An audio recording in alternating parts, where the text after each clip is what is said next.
Premi Josep Maria Batista i Roca, Memorial Enric i Riquel Frullós 2017. Estem pràcticament a la meitat dels guardons de les plaques que estem lliurant per Alfons Gregori.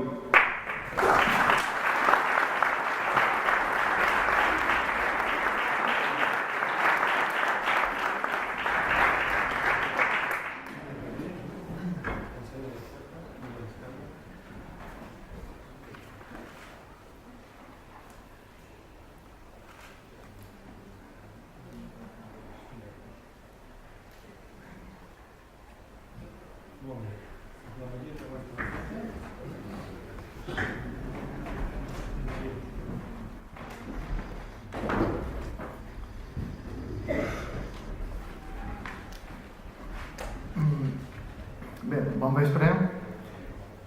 Moltes gràcies, Institut. Moltes gràcies per aquest premi, del qual em sento, la veritat, poc mereixedor després de conèixer els companys, llegir les seves biografies, escoltar aquests discursos en què s'ha plasmat una feina, un treball de molts anys i de molt esforç. Jo he estat 18 anys a Polònia, és a dir, soc major d'edat ja, en termes de migració, i m'han passat volant, la veritat. Ha estat una aventura fascinant. No sé si tinc... Bé, jo tinc un ADN català, també, però sobretot crec que tinc un ADN nòmada. El meu pare va, a conseqüència, a causa de la guerra civil, va emigrar a Veneçuela i va aprendre el català escrit al Centre Català de Veneçuela. I allà hi va viure molts anys.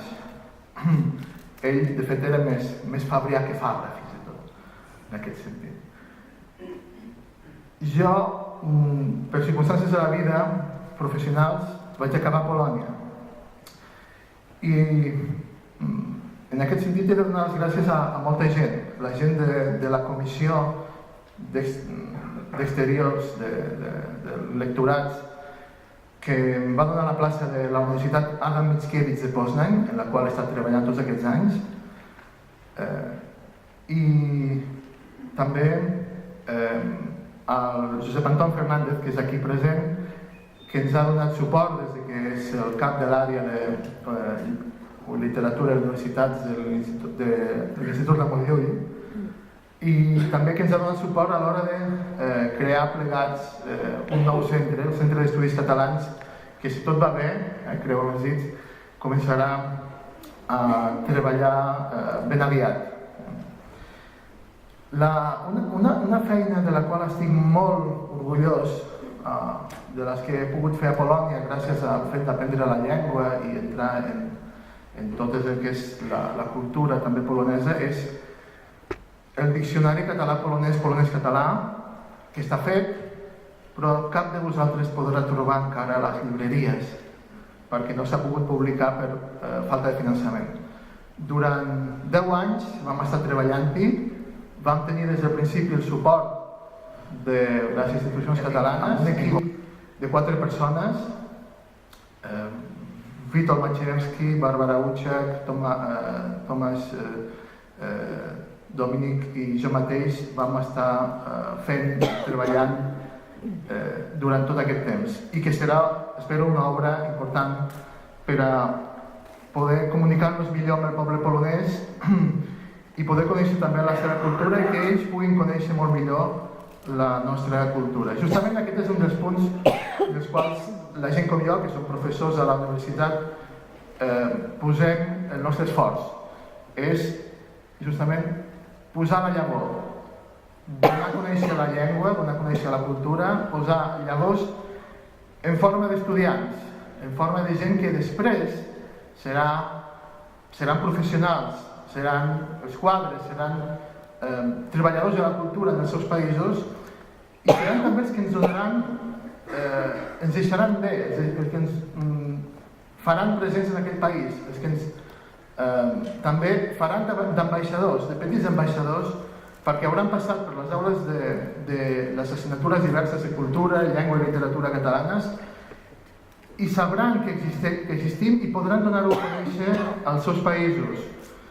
En aquest sentit, últimament estic realment molt orgullós d'una exestudiant, Kamila Kurkowska, que ha estat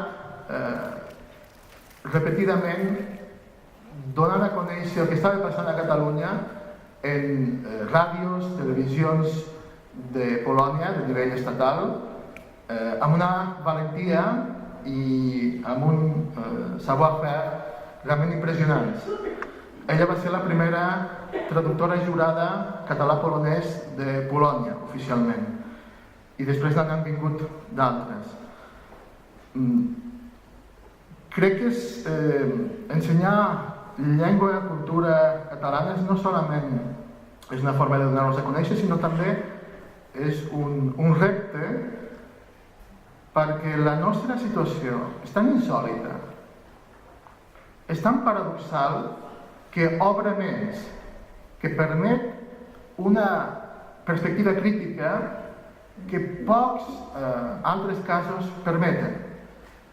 I això, el que ens agrada, el discurs d'anàlisi crític, que ens agrada l'ambient de llibertat de càtedra de les universitats, l'ambient de llibertat que es viu a l'acadèmia, realment és fantàstic. És fantàstic. Solament voldria acabar amb una última idea. Aquest premi no solament és un regal, és un reconeixement per a tots nosaltres, també és una responsabilitat. Una responsabilitat perquè du el nom de les persones que justament donen nom a aquest premi, amb nosaltres, el duem a les espatlles. És una responsabilitat i és una feina que hem de fer cada dia. Moltes gràcies.